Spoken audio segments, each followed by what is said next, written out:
Welcome back to the show, everybody. Check out these headlines we have for you. Senator Warren, oh my goodness, and a former SEC crypto litigator. You won't believe what she reveals about the SEC's approach to crypto. The U.S. and the U.K., G7 countries, and creep closer to digital money. The CFTC's Caroline Pham, that new stablecoin bill, we're going to get into it a little bit today. Monica Long's in the news with this year's predictions, and you're going to love it. And in the Freedom Zone, we're going to talk about surveillance power and how we may lose a lot of our rights if we're not watching very carefully. Somebody roll that beautiful intro.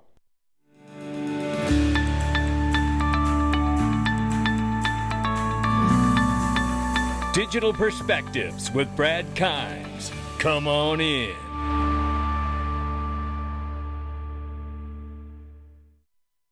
Welcome back to the show. You can follow us on Twitter, YouTube, and digperspectives.com for exclusive content. Right now, $2.36 trillion market cap for cryptocurrency. The market's off by 1.4. However, 62,200 plus for Bitcoin right now, off by 11.3 on the 7-day. 3,000 and change for Ethereum, and it's off by 14.2 on the 7-day. Tether market cap's 109.5 billion plus right now. XRP is at the number 8 spot at 49 cents. It's off by 19.4% on the 7-day. Let's look at the range of price very quickly here. Between 48 and 50 cents. We're going to keep an eye on it. Listen, I want to tell you about a couple things very quickly. One, it is exactly 2 weeks away to XRP Las Vegas. Get your ticket, because I'm going to tell you something, and just let's count today. So 18... In 8 days, the price of XRP is the ticket for XRP Las Vegas is going to go up. And let me tell you, it's because there's so many people that are coming. They're not letting price bother them. I'm not letting it bother me. Let me tell you something. If anything should bother you and get you excited, it should be the announcement of the new stablecoin bill and understanding that Ripple is going to be launching a stablecoin on the XRP ledger and the Ethereum network. This is massive, ladies and gentlemen, and I don't find it to be a coincidence either. So for me, this is a must-attend conference with the ever-expanding XRP ledger, automated market makers, and so many other things that are coming, and understanding them and hearing directly from David Schwartz about them and stablecoins and Chris Giancarlo about the Digital Dollar Project. You're going to get the kind of information that you need to help inform you on where we're going and where this space is going collectively. So this is a remarkable opportunity.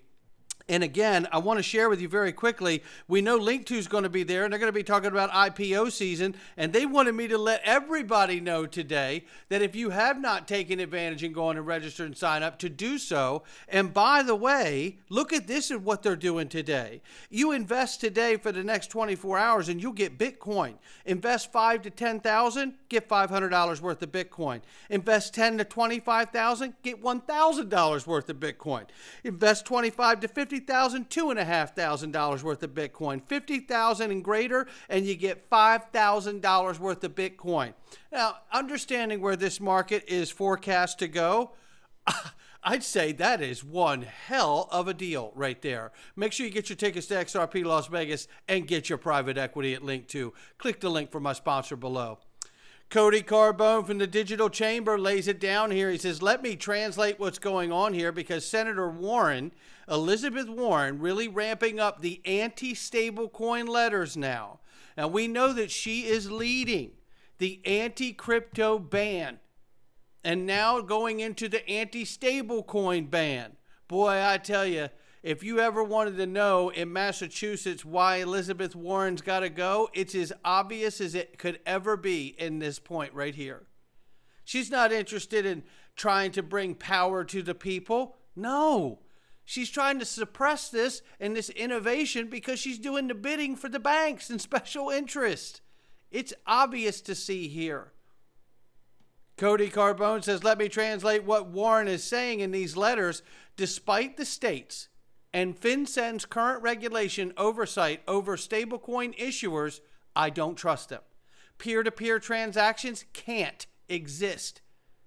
Government is and always will be the answer. Ban it unless government controls it.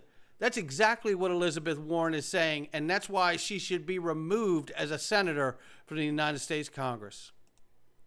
Go John Deaton. John Deaton for Senate.com, ladies and gentlemen. Then there's this. Recent SEC crypto litigator leader Layden Stewart, where she debated with Rebecca Reddig and New York crypto lawyer, which I believe is Lewis Cohen, over her agency's controversial approach. In one notable exchange, Stewart said the SEC doesn't view tokens as securities, but instead they're offer and sale. But then what do you register? Reddig asked. Stewart answered that the token plus all the stuff around the token is the security. You can't obviously register all the stuff, but you could register the token. But we agreed that that's not the security, and that's not the investment contract either, Reddig replied. This is, I think, where the industry and the SEC have this divide, which is tell us what to do, and it's hard to know. Cohen jumped in and said, it's impossible. It's not hard, and he's absolutely right. Meanwhile, the U.S. and U.K. government step up stablecoin regulation efforts, 2 G7 nations. And I want to remind you of this little clip right here of James Wallace, the head of central bank engagement for XRP and the XRP ledger and cross-border payments. Right here, what he says. I can't give you the names yet, but there's 2 projects we're working on, one in the UK and one in the US. Well, there you have it. Isn't that interesting? Could it be something to do with this? Wouldn't be hard to believe. We'll find out soon enough, right? And then there's Caroline Pham from the CFTC, ladies and gentlemen. Listen to what she says. Yeah, and thank you for highlighting my international engagement last year, because, other jurisdictions are ahead of the United States. I don't know why people don't want to talk about that. It's like this open secret, but it's true. Other jurisdictions have had regulation. They've had registration and oversight regimes since 2018 or 2019, and they've been examining digital asset firms. And one of the things that I asked about these other jurisdictions when I sort of asked them to tell me about their lessons learned and what works and what didn't work is, what really facilitates innovation. And it turns out that it's pretty consistent across the board, having a strong rule of law, having legal certainty, having political stability, and having that regulatory clarity. These 3 pieces are what creates the ideal circumstances or conditions for innovation to thrive. And so with what I can do today, with what the Digital Asset Market Subcommittee can do today, we're going to come out this year and we're going to work on best practices and industry standards for tokenized digital asset markets. Yeah. And they're coming out with it, as we know, right? And that was from last year. And reminder, I am honored and privileged to be able to speak at the DC Blockchain Summit this year. I hope you will join us at the Digital Chamber in 24. May 15th is when it's coming up. You can get your tickets right there. That's going to be a great, great summit, no doubt about it. And I can't wait to talk to all the people there. Now, this is, in fact, the bill, the stablecoin bill that was put out yesterday and released, and it's getting lots of attraction and lots of conversation, ladies and gentlemen. Well, let's understand this. Stuart Alderati salutes Senator Lummis and Senator Gillibrand continue to advance crypto policy with their draft stablecoin bill. There's much left to be done, but great to also see others in Congress now engaging positively with crypto regulation. Innovation is not and should never be partisan. That's exactly right. It should be bipartisan. And if I am reading this correctly, USDTether is operating illegally according to the new stablecoin bill, which clearly says here it shall be unlawful for any person to engage in the business of issuing a payment stablecoin directly or indirectly in the United States. That's exactly what Tether has been doing for more than a decade. Through any means or instruments of transportation or communication in the United States or to a person in the United States. That right there means they're illegal. Now, what happens to them? I don't know. Chad Steingraber says only Ripple stablecoin and BlackRock's USDC will be legal in the U.S. Quite possibly. That's what we're waiting to find out here, exactly what's going to happen. That's really the key. We'll find out soon enough. The worst thing we could do if stable coins are being misused around the world is to step away and not regulate them. This is coming from Senator Gillibrand and Senator Lummis. Take a listen. There's been a lot of speculation that there has been money moved through stablecoins and the like and others, through Tether and places like that, to places like Iran and Russia and others, and how concerned you are about that and how that relates to a bill like this. Well, I think this bill is the first step towards really addressing illicit finance. This stablecoin legislation creates a framework where it rests on top of the dual banking system. It uses the protections of Know Your Customer and anti-money laundering protections in the banking system. This is a bill that's written to have 100% one-to-one dollar-backed. Custody has to be in a bank, and so you have all those protections in place in our ordinary banking system. And so this is bringing that level of transparency and accountability into blockchain and cryptocurrency. And the first, and I think the most important piece of this legislation is to take stablecoin and put it into a proper regulatory framework so that we can have consumer protection, we can have transparency, accountability, and we can have certainty. Yeah, the worst thing we could do if stablecoins are being misused around the world is to step away and not regulate them. The whole purpose of this bill is to protect consumers while we acknowledge the existence and use of stablecoins. And furthermore, Senator Gillibrand has included some language from the FDIC that in the event there were an insolvency or a failure, a conservatorship or a receivership could be set up. So it's contemplated that even with our... Let's go back and catch that part. If stablecoins are being misused around the world, is to step away and not regulate them. The whole purpose of this bill is to protect consumers while we acknowledge the existence and use of stablecoins.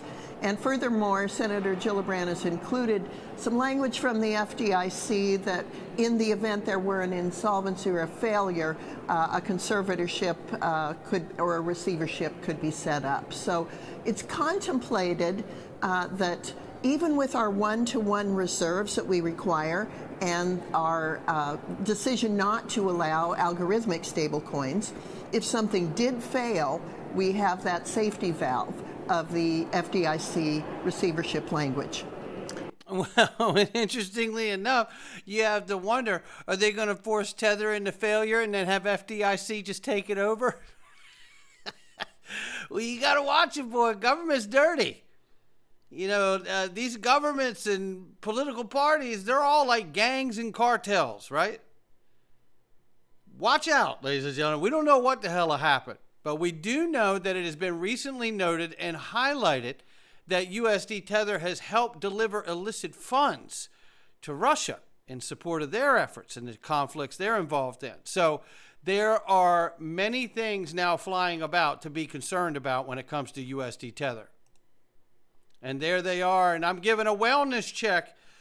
I want to know how the Digital Chamber feels about this new stablecoin bill. Does it have the support and the weight and confidence of the Digital Chamber? And we'll wait to get their response. We haven't yet to hear, and I know they're out traveling, so we'll see what happens.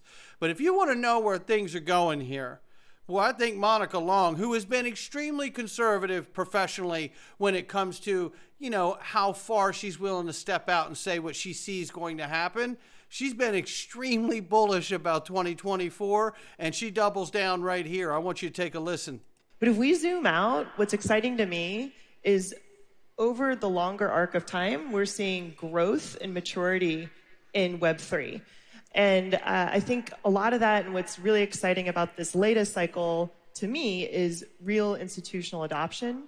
If you think about it, some of the biggest brands in financial services like Goldman and BlackRock and Fidelity, they actually built their products and offerings in bear markets, meaning they see the bigger picture at hand. Yep. So I think that's what's going to be really different about this year is the institutional embrace and takeoff. Institutional embrace and takeoff. And how are they doing that if we don't have a stablecoin bill, right? I think it's because Monica and everybody else in the know knows that we're getting that stablecoin bill. That's how I feel about it. It's digperspectives.com. Click on the Freedom Zone. Help support the channel for almost next to nothing. For less than the cost of a cup of coffee, you can get all the content all month long. 0 Google ads on my daily videos. You get them in here without any Google ads. And then you get full access to the private Telegram group. There is a discount code currently right now inside the group, which is a 25% discount code to have private dinner with Brad Garlinghouse, Christian Carlo, Michael Arrington, Eleanor Terrett, myself, digital asset investor, Congressman Wiley Nickel, and more. And you can write it off. You can't beat it. You can't afford to not be in this group, to be perfectly honest. And the extra content that you're going to get in here is so good. And I'm telling you that because of the conversations that it creates. Not financial advice of me or anyone else. We're going into the Freedom Zone. Come on in. All right.